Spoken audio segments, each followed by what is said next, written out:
Students, आज हम लोग पढ़ेंगे सिंप्लीफाई द लॉजिक एक्सप्रेशन का क्वेश्चन। यानी क्वेश्चन में फिगर दी हुई रहती है, उसको सबसे पहले सिंबॉलिक फॉर्म में कन्वर्ट करना और बाद में उसको सिंप्लीफाई करना। सिंप्लीफाई करने के बाद जो आंसर आता है उसका फिर से स्विचिंग सर्किट बनाना। क्वेश्चन इस तरह से पूछते हैं, obtain simple logical expression hence draw corresponding switching circuit, ऐसा पूछते हैं। या फिर ऐसा पूछते हैं, और simplify the given circuit and hence draw the new switching circuit. Simplify का मीनिंग क्या रहता है, जो भी दिया हुआ रहता है सर्किट डायग्राम, पहले उसको सिंबॉलिक फॉर्म में करना और उसको सिंप्लीफाई करना। सिंप्लीफाई कैसे करना, जो हम लोगों ने उस दिन मैंने पिछले वीडियो में जो प्रॉपर्टीज दिखाई थी वो लर्न करना है, उस पर बेस्ड ही ये क्वेश्चन है। तो अभी हम लोग देखेंगे पहला क्वेश्चन। ये सर्किट डायग्राम दिया हुआ है, तो सबसे पहले क्या करना, सर्किट डायग्राम को सिंबॉलिक फॉर्म में कन्वर्ट करने के लिए P लेना पड़ेगा और Q S3 नहीं है, इससे R नहीं लेना पड़ेगा। यहाँ लिखना let P S1 is closed और Q S2 इज क्लोज्ड, ऐसा लिखना है। आंसर यहाँ से सेट करना। अब इसको सिंबॉलिक फॉर्म में लिखना है। सिंबॉलिक फॉर्म में कैसे लिखना, S1 के लिए P लिखेंगे, फिर जो फिगर है वो बाजू में है इसलिए एंड आएगा। बाजू में मतलब सीरीज है, बाजू में इसलिए एंड आएगा। और उसके बाद फिर S1 डैश है, S1 के लिए P लिया था, S1 डैश मतलब निगेशन P। फिर उसके बाद ये S2 नीचे है इसलिए पैरेलल है, इसलिए बीच में और आएगा। और उसके बाद S2 के लिए Q आएगा। अब ये जो S1 डैश और S2 एक साथ है, इसलिए यहाँ से यहाँ तक का ब्रैकेट लिखेंगे। तो ये हो गया इसका सिंबॉलिक फॉर्म। अब हमको प्रॉपर्टी का यूज करके इसको सिंप्लीफाई करना है। तो प्रॉपर्टी मैंने बताई थी कि प्रॉपर्टी को लर्न कैसे रखना है, एंड और में याद रखने के बजाय प्लस और डॉट में याद रखना है। और का मतलब प्लस, एंड का मतलब डॉट, इस वजह से याद रखना है। और डैश मतलब निगेशन। तो क्या करना, ये पार्ट रफ करना है, ये नहीं भी लिखा तो चलता है, इसको रफ करना है। रफ में इसको कन्वर्ट करना है, जैसे मैंने बताया एंड की जगह डॉट और की जगह प्लस। तो ये देखो कैसा आएगा, P एंड की जगह डॉट फिर ब्रैकेट, निगेशन P है, निगेशन की जगह डैश है ना, P डैश, और का मीनिंग प्लस और यहाँ पर Q, ऐसा लिखना रफ में। यानी इसी को एंड और डॉट और प्लस में कन्वर्ट करना। अब ये आ गया। अब इसको सॉल्व करना ज्यादा आसान रहता है। अब यहाँ पर सिंपली ब्रैकेट सॉल्व करेंगे, ना P को दोनों को मल्टीप्लाई करना पड़ेगा। तो मल्टीप्लाई करने वाली प्रॉपर्टी को क्या बोलते हैं, डिस्ट्रीब्यूटिव लॉ। P को P डैश के साथ मल्टीप्लाई करना प्लस P डॉट P को Q के साथ करना। यहाँ मैंने लिखी मल्टीप्लाई करने वाली प्रॉपर्टी को डिस्ट्रीब्यूटिव लॉ बोलते हैं। उसके बाद फिर हमने डैश लिख रहा है, जब भी डैश लिख रहा है तो कॉम्प्लीमेंट लॉ यूज करेंगे। कॉम्प्लीमेंट लॉ में यहाँ लिख रही हूँ P प्लस P डैश 1 होता है, ये कॉम्प्लीमेंट लॉ पढ़ा था, उसी का डिवीजन निकालो तो प्लस का डॉट आएगा, P डॉट P डैश 0 होता है। यहाँ P डॉट P डैश है, P डॉट P डैश 0 होता है, इसलिए ये दोनों में से ये लॉ यूज करेंगे तो यहाँ पर 0 लिखेंगे। तो ये यूज किया डैश वाला लॉ, इसको बोलते हैं complement law. 0 plus P dot Q ये एज इट इज रहेगा। अब हमने एक और लॉ ये किया था कि 0 के साथ अगर ऐड करते हैं तो जो वही मिलेगा, यानी 0 प्लस P डॉट Q इन्हें P डॉट Q लिखेंगे, P डॉट Q ही मिलेगा। ये आइडेंटिटी लॉ है। आइडेंटिटी लॉ क्या रहता है, P plus 0 is equal to P, या 0 plus P is equal to P होता है। तो इस वजह से ये हम लोगों ने यहाँ पर लिखा है। अब ये सिंप्लीफाई हो गया। सिंप्लीफाई कैसे करना समझ में आया ना, पहले इसको एंड और में एंड और को डॉट और प्लस में करना, फिर ये आने के बाद इसका मल्टीप्लाई करना, यानी डिस्ट्रीब्यूटिव लॉ यूज किया है। डैश दिख रहा है तो कॉम्प्लीमेंट लॉ यूज करना। 0 के साथ फिर ऐड करेंगे P डॉट Q को तो उतने ही मिलेगा, P dot Q final answer है। लेकिन अब क्वेश्चन जो है वो हमको किस में पूछा है, एंड और में पूछा है। तो ये जो आने के बाद इसको ये हम लोगों ने लिखा है, पहला क्वेश्चन ये सिंबॉलिक फॉर्म में लिखा। अब ये हम लोगों ने जो स्टार्ट किया था इसको फिर से कन्वर्ट करना, डॉट की जगह एंड लेना है और प्लस की जगह और लेना है। तो इसी को हम यहाँ पर लिख रहे हैं, इसी के बाजू में P डॉट है, इसे एंड लिखेंगे, P डैश है ना निगेशन P लिखेंगे, ब्रैकेट कंप्लीट करेंगे, फिर प्लस है और फिर ब्रैकेट में P है, P लिखना है, डॉट की जगह एंड लिखना है और यहाँ पर लिखना है Q। फिर उसके बाद ये स्टेप यहाँ डिस्ट्रीब्यूटिव लॉ लिख दिया। फिर उसके बाद ये स्टेप लिखेंगे, ये स्टेप को कन्वर्ट करना है, 0 की जगह F लिखना है, प्लस की जगह और, फिर डॉट है P एंड Q लिखना है। फिर लास्ट में इसको कॉम्प्लीमेंट लॉ लिखना है, फिर लास्ट में P डॉट Q का P एंड Q लिखना है। तो ये हो गया और एंड में। अगर हम लोग ये डायरेक्ट प्रॉपर्टी का यूज करके इधर भी डायरेक्ट कर सकते हैं, लेकिन वो उतना स्ट्राइक नहीं होता है, इसलिए इसको सबसे पहले डॉट और प्लस में कन्वर्ट करना और बाद में इसको सॉल्व करना। अब ये आंसर आ गया P एंड Q। अब इसको फर्दर सॉल्व नहीं कर सकते, अब इसका फिर से न्यू सर्किट डायग्राम बनाना है। तो न्यू सर्किट डायग्राम में P के लिए S1 लेंगे, एंड है इसलिए बाजू में आएगा, Q के लिए S2 लेंगे और ये प्लस माइनस और ये लैम्प ड्रॉ करेंगे। तो इस वजह से यानी ये क्वेश्चन था, इसको सिंप्लीफाई होके ये क्वेश्चन बना। यानी क्वेश्चन एक्चुअली ये था, इसको सिंबॉलिक फॉर्म में किया और सिंप्लीफाई करके अब ये आंसर आया और इसका सिंबॉलिक फॉर्म में इसको फिर से स्विचिंग सर्किट में फिर से न्यू स्विचिंग सर्किट इस वजह से बनेगा। ओके, अभी नेक्स्ट क्वेश्चन है, ये दिया हुआ है नेक्स्ट क्वेश्चन में सेकंड। ये क्वेश्चन दिया है, सबसे पहले तो इसको सिंप्लीफाई करने के लिए सिंबॉलिक फॉर्म में कन्वर्ट करना। यहाँ P, Q और R, यहाँ S3 है इसलिए P S1 is close, Q S2 is close और R S3 इज क्लोज लिखना। फिर अभी इसको सिंबॉलिक फॉर्म में कन्वर्ट करना। सिंबॉलिक फॉर्म में कन्वर्ट करने के लिए S1 S2 है, S1 S2 है P और Q ये दोनों बाजू बाजू में है, इसलिए P और Q के बीच में एंड आएगा। फिर ये पहला जो फर्स्ट ये है वो टर्म, इसमें दो S1 S2 दो टर्म है, ये कंप्लीट हो गया, इसलिए ब्रैकेट डालना। फिर इसके नीचे इसलिए और का सिंबल आएगा।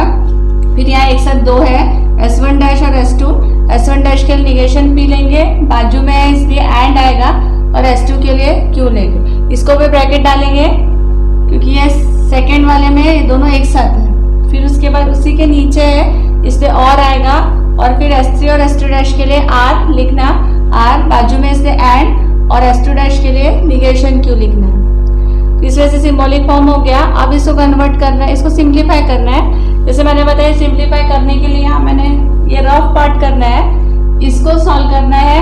एंड की जगह डॉट लिखना है और की जगह प्लस लिखना है और निगेशन की जगह P डैश लिखना है। तो ये आ जाएगा P डॉट Q, एंड की जगह डॉट लिखना है, फिर ब्रैकेट, फिर और की जगह यहाँ प्लस लिखना है, फिर यहाँ निगेशन P है तो P डैश लिखना डॉट Q, फिर ब्रैकेट, फिर प्लस और की जगह प्लस, फिर R के लिए R लिखना डॉट निगेशन Q के लिए Q डैश लिखना।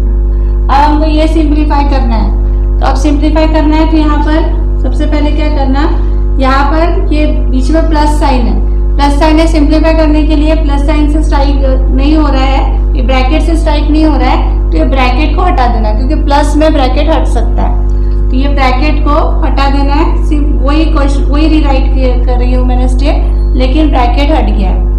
अब इसके बाद ये ब्रैकेट हटने के बाद अब इसको सिंप्लीफाई कैसे करना है, अब ये तीनों इससे ब्रैकेट हट गया। ब्रैकेट अगर रहता है, ब्रैकेट को हमने हटा दिया क्योंकि प्लस साइन में ब्रैकेट हट जाता है।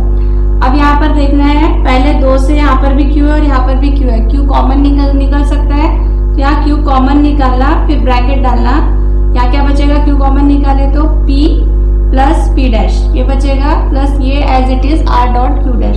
कॉमन निकालने वाले प्रॉपर्टी को भी डिस्ट्रीब्यूटिव लॉ बोलते हैं। एक्चुअली डिस्ट्रीब्यूटिव लॉ यहाँ मैंने लिखी हूँ P dot Q plus R is equal to P dot Q, दोनों को मल्टीप्लाई करते हैं तो ये रिवर्स लॉ यूज कर रहे हैं। ये दिया हुआ है इस पर से ये लॉ यूज कर रहे हैं, मतलब यहाँ से P कॉमन निकालेंगे, in bracket Q plus R लिखेंगे। तो ये डिस्ट्रीब्यूटिव लॉ ही है, मल्टीप्लाई करना या फिर कॉमन निकालने वाले लॉ को डिस्ट्रीब्यूटिव लॉ बोलते हैं। तो ये यहाँ तक हो गया स्टेप, यहाँ लिख दिया डिस्ट्रीब्यूटिव। पहले लिखना है जो हम यूज कर रहे हैं वो पहले प्रॉपर्टी यहाँ लिखना है डिस्ट्रीब्यूटिव लॉ। फिर अभी यहाँ पर फिर Q dot B bracket solve होता है, देखेंगे P प्लस P डैश होता है, डैश है, डैश मतलब कॉम्प्लीमेंट लॉ यूज करेंगे। कॉम्प्लीमेंट लॉ क्या होता है, P प्लस P डैश 1 होता है, तो P प्लस P डैश या 1 लिखा, प्लस ये as it is R dot Q dash. अब फिर उसके बाद फिर से है Q डॉट 1 के साथ Q को मल्टीप्लाई करने पर Q ही मिलेगा।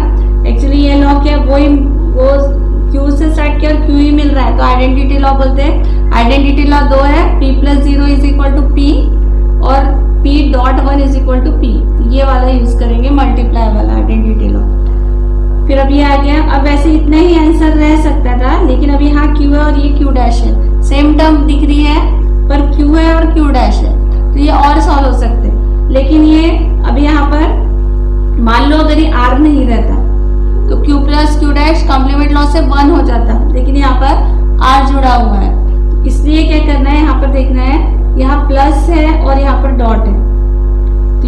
दो सिंबल एक साथ है, प्लस और डॉट, और स्टेटमेंट 3 है, क्यू आर और क्यू डैश, ये 3 स्टेटमेंट है। तो यहाँ पर फिर से डिस्ट्रीब्यूटिव लॉ यूज करेंगे। डिस्ट्रीब्यूटिव लॉ जो रहता है वो क्या रहेगा, डिस्ट्रीब्यूटिव लॉ यहाँ पर कैसे यूज करना है, ये जो डॉट है वो यहाँ लिख देना डॉट।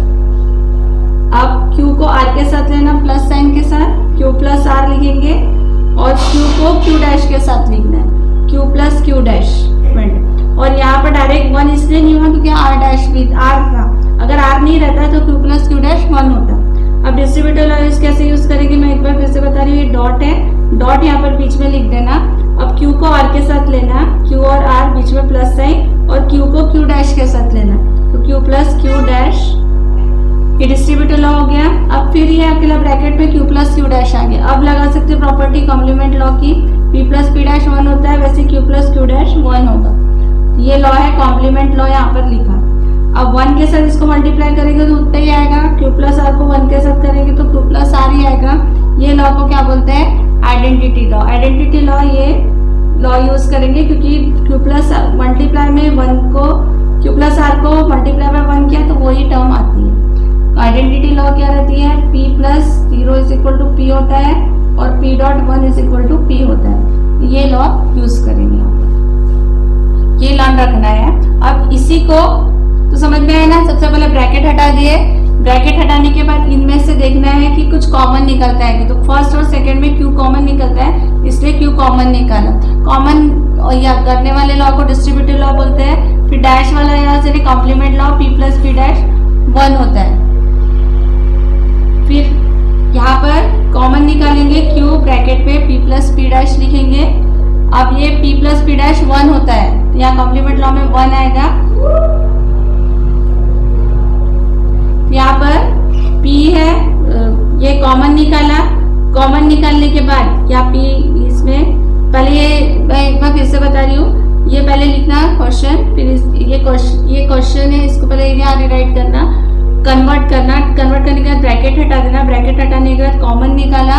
कॉमन निकालने के बाद ब्रैकेट में p plus P dash complement law use किया।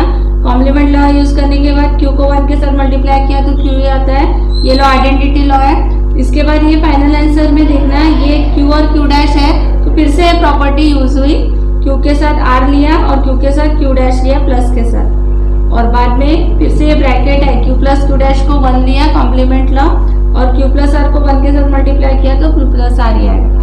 अब ये जो हम लोगों ने किया इसी को हम लोगों को कन्वर्ट करना है इसमें, तो वो स्टेप यहाँ लिखना है। यहाँ से लिखा है, ये आंसर है, यहाँ से स्टार्ट करना, पहले क्वेश्चन जो सिंबॉलिक फॉर्म है वो लिखना, और इसी को अभी कन्वर्ट करना। जहाँ डॉट है यहाँ पर देखना, जहाँ डॉट है वहाँ एंड आता है, जहाँ प्लस है वहाँ पर और आता है। तो इस वजह से हम लोग इसको सॉल्व कर सकते हैं। और यहाँ पर ब्रैकेट भी, अगर ब्रैकेट यहाँ नहीं भी दिया, निकाल लिया हमने ब्रैकेट, अगर ब्रैकेट नहीं भी निकाला तो यहाँ पर चलेगा।